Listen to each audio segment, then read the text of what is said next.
Doctor YSR ఆరోగ్య విశ్వవిద్యాలయం పేరు మార్పు చేస్తూ దాన్ని డాక్టర్ ఎన్టీఆర్ ఆరోగ్య విశ్వవిద్యాలయంగా మారుస్తూ బిల్లు ప్రవేశపెట్టడం జరిగింది. అధ్యక్ష, 1986లో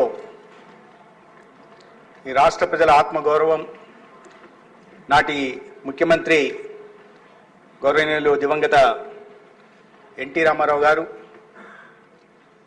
వైద్య, దంత, నర్సింగ్ అదేవిధంగా పారామెడికల్ కోర్సులన్నింటినీ ఒక గొడుగు కిందికి తీసుకొచ్చి ఈ రాష్ట్రంలో విద్యార్థులకి ఒక నాణ్యమైన ఆరోగ్య సేవలను అందించాలనే ఒక సదుద్దేశంతో ఆనాడు యూనివర్సిటీ ఆఫ్ హెల్త్ సర్వీసెస్ని స్థాపించారు. మరి ముఖ్య ఉద్దేశం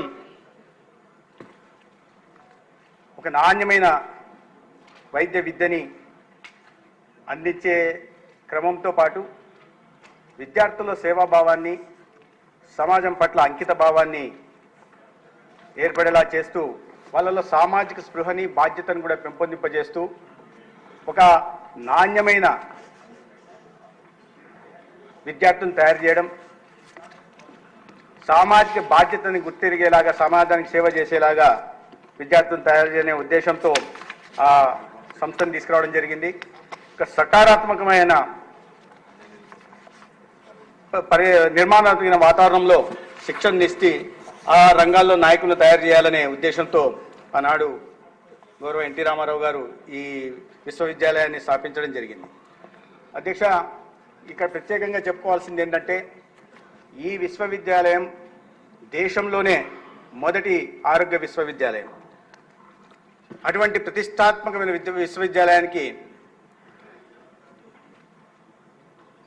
1996లో దివంగత ఎన్టీ రామారావు గారు వారి మరణానంతరం అటువంటి వారిచే స్థాపించబడిన విశ్వవిద్యాలయానికి వారి పేరు పెడితే సముచితంగా ఉంటుందని నాటి ప్రభుత్వం 1998లో ఒక యాక్ట్ అమెండ్మెంట్ తీసుకొచ్చి దాన్ని ఎన్టీఆర్ హెల్త్ యూనివర్సిటీగా మార్చడం జరిగింది. అధ్యక్ష, తదనంతరం 2006లో డాక్టర్ వైఎస్ రాజశేఖర రెడ్డి గారు ముఖ్యమంత్రిగా ఉన్నప్పుడు దాన్ని మరొక సవరణ చేసి doctor NTR university of health సైన్సెస్గా మార్చడం జరిగింది. అధ్యక్ష, అయితే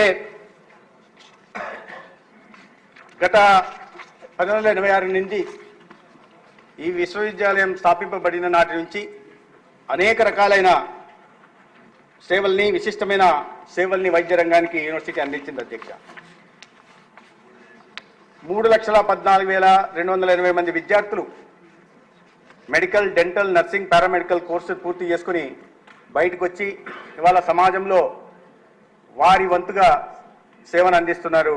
అధ్యక్ష, అయితే 2022లో కేవలం రాజకీయ కారణాల వల్ల నాటి ప్రభుత్వం జగన్మోహన్ రెడ్డి గారు ముఖ్యమంత్రిగా ఉంటున్నప్పుడు వీటిని పేరు మార్చి ఇంకొక సవరణ తీసుకొచ్చి doctor NTR university of health సైన్సెస్ని doctor YSR university of health సైన్సెస్గా మార్చడం జరిగింది. అధ్యక్ష, 2022న.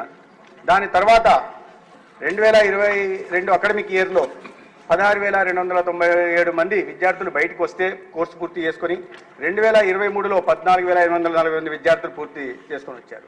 ఈ క్రమంలో అనేక మంది విద్యార్థులు, ఈ బయటకు వచ్చిన విద్యార్థులందరూ కూడా తీవ్ర ఇబ్బందులు పడ్డారు. అధ్యక్ష, ఎందుకంటే ఈ పేరు మార్పు వల్ల అనేక యూనివర్సిటీల్లో అడ్మిషన్స్కి ఇబ్బందులు వచ్చాయి. ఆ రకంగా సర్టిఫికెట్లు దాదాపు 500 మంది విదేశాల్లో ఉన్నత విద్య కోసం వెళ్తున్న 500 మంది విద్యార్థులు నేమ్ చేంజ్ సర్టిఫికేటరీ కోసం కానీ లెటర్లు కానీ రాయడం జరిగింది. అదేవిధంగా 7,000 మంది ఎంబీబీఎస్ విద్యార్థులు కూడా తీవ్ర ఇబ్బందులు, తీవ్ర ఒత్తిడికి లోనైన సందర్భం కూడా ఉంది. అధ్యక్ష, అనేక యూనివర్సిటీల్లో అప్లికేషన్లు కూడా అడ్మిషన్ ఈ పేరు మార్పు కారణంగా, తేడాల కారణంగా, సర్టిఫికేట్లో తేడాల కారణంగా అప్లికేషన్లు కూడా తిరస్కరించబడ్డాయి. అధ్యక్ష, ఇవన్నీ కాక కన్ఫ్యూజన్ కూడా క్రియేట్ అయింది. అక్కడ సిబ్బందిలో కానీ ఇతర యూనివర్సిటీల్లో కానీ కన్ఫ్యూజన్ కావడం, అనేక అనుమానాలు రేకెత్తించబడి కూడా అసలు ఈ సర్టిఫికేట్ దొంగ సర్టిఫికేటా, ఒరిజినల్ సర్టిఫికేటా అని అనుమానాస్పదంగా విదేశాల్లో అడ్మిషన్ కోసం వెళ్ళిన విద్యార్థులను చూసే పరిస్థితి కూడా ఈ పేరు మార్పు కారణంగా కలిగింది. అధ్యక్ష, దాంతో విద్యార్థుల తల్లిదండ్రులు కూడా తీవ్రమైన ఒత్తిడికి లోనయ్యారు. విద్యార్థుల్లో తీవ్రమైన వ్యతిరేకత కూడా దీని కారణంగా జరిగింది. ఒక అస్తిత్వాన్ని కూడా, ఏదైతే ట్రెడిషను ఐడెంటిటీ ఏదో ఉండిందో దాన్ని కూడా కోల్పోయే పరిస్థితి యూనివర్సిటీకి కలిగింది అధ్యక్ష. అంతర్జాతీయంగా నేను చెప్పినట్టుగా అనేక మంది విద్యార్థులు ఇబ్బంది పడ్డారు, వాళ్ళ తండ్రులు కూడా తీవ్రమైన ఒత్తిడి జరిగింది. అదేవిధంగా ముఖ్యంగా స్టాచ్యుటరీ బాడీలు ఏదైతే ఉన్నాయో, మెడికల్ కౌన్సిల్ ఆఫ్ ఇండియా కానీ, లేదా నేషనల్ మెడికల్ కమిషన్ కానీ, లేదా డెంటల్ కౌన్సిల్ ఆఫ్ ఇండియా కానీ, లేదా central council for Indian system of medicine కానీ, లేదా ఇండియన్ నర్సింగ్ కౌన్సిల్, ఇటువంటివి అన్ని కూడా 2006 నుంచి కూడా doctor NTR university of health services పేరుతోనే సర్టిఫికేట్లు ఇస్తా వచ్చాయి అధ్యక్ష.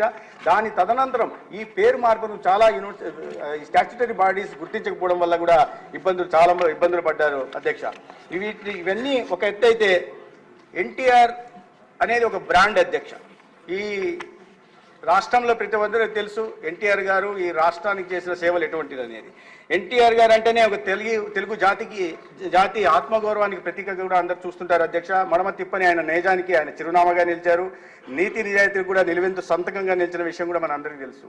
కేవలం నీతి నిజాయితీతో పరిపాలన అందించడమే కాకుండా పేదలకి స్వావలంబన సాధికారతను కల్పించడం కోసం ఆయన చేసిన ఉచిత బియ్యం, అప్పట్లో 2 రూపాయలకి బియ్యం ఇవ్వడం కానీ, లేదా పేదలందరికీ కూడా ఇల్లు నిర్మించే కార్యక్రమాన్ని కూడా వారు శ్రీకారం చుట్టిన విషయం అందరికీ తెలుసు. అటువంటి మహనీయుడు ఎన్టీ రామారావు గారు పేరు మార్చాలనే నిర్ణయంలో ఔచిత్యం ఏంటో నాకు అర్థం కాదు అధ్యక్ష. ఇదే కాదు, ఇటువంటి అనేకమైన విద్యా సంస్థలు తెచ్చారు అధ్యక్ష. ఇక్కడ నేను ప్రత్యేకంగా చెప్పాల్సి ఉంది. 1987లో గవర్నమెంట్ మోడల్ రెసిడెన్షియల్ పాలిటెక్నిక్ కాలేజీల పేర్లతో ఎన్టీ రామారావు గారు 4 కాలేజీలు తీసుకొచ్చారు. దాంట్లో ఏంటంటే 90% రిజర్వేషన్ ఉంటుంది. దిగువ మధ్యతరగతి లేదా పేద కుటుంబాల నుంచి వచ్చిన వాళ్ళకి అక్కడ ఉచితంగా సాంకేతిక విద్యను అందించే విధానం కోసం అది తీసుకొచ్చారు అధ్యక్ష. దాంట్లో క్యాల్కులేటర్లు కానీ, మినీ డ్రాఫ్టర్లు కానీ, లేదా యూనిఫామ్లు కానీ, లేదా ఉచిత లాడ్జింగ్, బోర్డింగ్ కానీ, లేదా సెలవుల్లో ఇంటికి వెళ్తుంటే ఛార్జీలు ఇవ్వడం కానీ చేశారు. అటువంటి కాలేజీలో ఒక మదనపల్లి కాలేజీ నుంచి వచ్చిన విద్యార్థిని నేను అధ్యక్ష. ఇవాళ అంటే నేను ఎందుకు చెప్తున్నానంటే, విద్యారంగంలో వారు తీసుకొచ్చిన సంస్కరణల కారణంగా నాయకులు ఆ రంగాల్లో నాయకులు తయారు చేశారనే విషయాన్ని నేను ఇక్కడ చెప్పదలుచుకున్నాను. అనేది ఆ మదనపల్లి కాలేజీలో చదివిన వాడిని ఇవాళ నేను ఇక్కడ దాకా రాగలిగానంటే అది ఎన్టీఆర్ గారి కలివే అని నేను ఏమాత్రం సంశయం లేకుండా చెప్పగలను అధ్యక్ష. అటువంటి ఎన్టీఆర్ గారి పేరు మార్చడంలో ఔచిత్యం ఏంటో అర్థం కాదు. పోనీ వైఎస్ రాజశేఖర రెడ్డి గారే దానికి డాక్టర్ ఎన్టీఆర్ యూనివర్సిటీగా పేరు మార్చారు. దీని పేరు మార్చి వైఎస్ రాజశేఖర రెడ్డి గారి పేరు పెట్టడం వల్ల రాజశేఖర రెడ్డి గారికి జరిగిన గవర్నమెంట్ కూడా నాకు అర్థం కాదు అధ్యక్ష. ఇటువంటిది ఇంకోటి కూడా జరిగింది అధ్యక్ష. ఏదైనా ఒక పథకం ఫలానా ముఖ్యమంత్రి ఫలానా నాయకుడు ముఖ్యమంత్రిగా ఉన్నప్పుడు ఏదో తీసుకొచ్చినప్పుడు వాళ్ళు పేరు పెట్టడంలో అర్థం ఉంది అధ్యక్ష. కానీ కడప జిల్లా గురించి కూడా ప్రస్తావించారు అధ్యక్ష. కడప జిల్లా పేరు రాజశేఖర రెడ్డి గారు కడప జిల్లా వాసి. అయితే రాజశేఖర రెడ్డి గారి మరణానంతరం కిరణ్ కుమార్ రెడ్డి గారి ప్రభుత్వం నాడు వైఎస్ఆర్ కడప జిల్లాగా పేరు మారిస్తే ఈ పేర్ల పిచ్చి ఉన్న ముఖ్యమంత్రి, ఇప్పుడే అనేక మంది ప్రస్తావించారు నాయకులందరూ కూడా, స్వామిత్వ కింద డిజిటలైజేషన్ ఆఫ్ ల్యాండ్ రికార్డ్స్ తెస్తే దాంట్లో కూడా ఆస్తుల మీద ఫోటోలు పెట్టుకున్నాడు. అది కాక పేర్ల పిచ్చి ఒకటి అధ్యక్ష. ఈ పేర్ల పిచ్చిలో సర్వే రాళ్ల మీద అన్నిటి మీద పెట్టుకున్నారు. ఈ పేర్ల పిచ్చి కారణంగా కడప జిల్లాకి ఒక ప్రాశస్తం వైశిష్టత ఉంది, చారిత్రక నేపథ్యం ఉంది అధ్యక్ష. దాని పేరు గడప, తొలి గడప. కలియుగ స్వామి వెంకటేశ్వర దగ్గరికి వెళ్ళాలంటే అంత దూరం వెళ్ళలేని భక్తులు కడపలో వెంకటేశ్వర స్వామిని దర్శించుకుంటే అక్కడికి వెళ్తే ఎంత పుణ్యం లభిస్తుందో అంత పుణ్యం లభిస్తుందనే ఉద్దేశంతో దానికి తొలి గడపగా పేరుంటే క్రమేణా దానికి కడపగా మారింది. అటువంటి చారిత్రక నేపథ్యం వైశిష్టత ఉన్న పేరు పూర్తిగా మార్చేసి డాక్టర్ వైఎస్ఆర్ జిల్లాగా చేశారు అధ్యక్ష. దీంట్లో ఔచిత్యం ఏందో ఎవరికి అర్థం కాదు. దానివల్ల రాజశేఖర రెడ్డి గారికి గౌరవం పెరిగిందా లేదా వెంకటేశ్వర స్వామికి గౌరవం తగ్గిందా అనేది ఆయన సభలో ఉంటే చెప్పాల్సిన అవసరం ఉందని. ఇటువంటి పేర్ల పిచ్చి కారణంగా ఒకవైపు ఈ మహనీయుని స్థాయిని తగ్గిస్తూనే రెండో వైపు రాజశేఖర రెడ్డి గారిని కూడా ప్రజల్లో చులకన చేసే విధంగా ఈ నిర్ణయం తీసుకున్నారు అధ్యక్ష. అదికాక ముఖ్యంగా నిర్ణయం వెనుక ప్రధాన కారణం ఏంటంటే ఎన్టీఆర్ గారి స్థాయిని తగ్గిస్తూ వారిని ఒక కులం ఘాటన గట్టే ప్రయత్నం చేసినట్టుగా అనిపిస్తుంది. అది ఎన్టీఆర్ అనే వ్యక్తి, అనే నాయకుడు అందరి మనిషి, ఈ రాష్ట్రంలో బడుగు బలహీన వర్గాల సాధికారత కోసం పనిచేసి చట్టసభల్లో నాలాంటి అనేక మంది బీసీలు రావడానికి కానీ, బలహీన వర్గాల నుంచి రావడానికి కానీ, లేదా దళిత వర్గాల నుంచి కూడా ఇవాళ వాళ్ళకి సాధికారత లభించే దిశగా వారు ప్రయత్నం చేశారు. అటువంటి అందరి మనిషి, అన్ని కులాలకు సంబంధించి కులాలకు అతీతంగా ప్రజలు ఆరాధించే వ్యక్తి పేరు మార్చడంలో ఔచిత్యం నాకు ఏమాత్రం అర్థం కాలేదు ఉద్దేశం. అంటే ఇటువంటి ఏ సంబంధంత ఉద్దేశంతో దీన్ని స్థాపించారో దాన్ని అర్థం చేసుకోవడంలో గత ముఖ్యమంత్రి పాపం విఫలం చెందినట్టు అర్థమైంది అధ్యక్ష. దాంట్లో కొంతమంది ఆ పార్టీలో ఉంటున్న వాళ్ళు ఆ సందర్భంలో పేరు మార్పు సందర్భంలో రాజీనామా చేసిన దీంట్లో కూడా ముఖ్యమంత్రి గారు ఎందుకు రాజీనామా చేశారనే విషయం అర్థం చేసుకోలేదు. నేను పేర్లు తీసుకోదలుచుకోలేదు కానీ అధ్యక్ష, ఎన్టీ రామారావు గారి కుటుంబ సభ్యులుగా చెప్తున్న వాళ్ళు ఈ యూనివర్సిటీకి ఎన్టీ రామారావు గారి పేరు సముచితం ఉన్నప్పుడు ఆ పేరు తొలగించినప్పుడు ఇంకా ఆ మోచేతి నీళ్లు తాగుతూ అదే పార్టీలో ఉంటూ ఉన్నారు అధ్యక్ష. అంటే ఎన్టీఆర్ గారి మీద కుటుంబ సభ్యులకి ఏ మాత్రం గౌరవం ఉందో మనం అర్థం చేసుకోవాల్సిన పరిస్థితి ఉంది. పేరు తెలుసుకోవాలి ఈనాడు కూడా అదే పార్టీలో వైఎస్ఆర్సీపీ పార్టీలోనే ఉంటున్నారు అధ్యక్ష. వారి పేరు నేను చెప్పదలిగాను కానీ సమాజం మాత్రం దీన్ని గుర్తించాలి. అటువంటి మహనీయుని గురించి ఆ మహనీయుని పేరు చెప్పుకొని పబ్బం గడుపుకుంటున్న వ్యక్తులు పేరు మార్పు సందర్భంగా కనీస నిరసన తెలుపకపోవడం అనేది ఎన్టీ రామారావు గారి అవమానంగా నేను భావిస్తాను అధ్యక్ష. అందుకే ఇటువంటి ఈ తప్పును సరిచేయాల్సిన అవసరం ఉంది. విద్యార్థుల ఇబ్బందులు కూడా తొలగించాల్సి ఉంది. తెలుగువారి ఆత్మ గౌరవాన్ని కూడా నిలబెట్టాల్సిన ఉంది. ఏ బ్రాండ్ అయితే ఆంధ్రప్రదేశ్ చూస్తుందో ఎన్టీ రామారావు గారి నందమూరి తారక రామారావు గారి బ్రాండ్ని ఆ బ్రాండ్ని మళ్ళీ నిలబెట్టాల్సి ఉంది. తెలుగు జాతి ఉన్నతి కోసం బడుగు బలహీన వర్గాల అభ్యున్నతి కోసం పరిశ్రమించిన ఎన్టీఆర్ గారికి నిజమైన నివాళి మళ్ళీ వారి పేరును వారి చేత వారి కాలంలో స్థాపించబడిన విశ్వవిద్యాలయానికి మరీ వారి పేరు పెట్టడం అనేది సముచితమైంది. వారికి నిజమైన మనం ఘటించే నిజమైన నివాళిగా నేను భావిస్తున్నాను. ఈ సందర్భంగా అటువంటి నిర్ణయం తీసుకున్న రాష్ట్ర ప్రభుత్వాన్ని గౌరవ ముఖ్యమంత్రి వాళ్ళని నేను అభినందిస్తూ ఈ గౌరవ సభ్యులను కూడా ఈ బిల్లును సమర్థించాల్సిందిగా కోరుకుంటూ విద్యార్థుల సమస్యలను కూడా సరిచేయాల్సిన అవసరం ఉంది కాబట్టి దీని మీద సముచిత నిర్ణయం చేసుకుని సమర్థించాల్సిందిగా కోరుకుంటున్నాను అధ్యక్ష. ధన్యవాదాలు.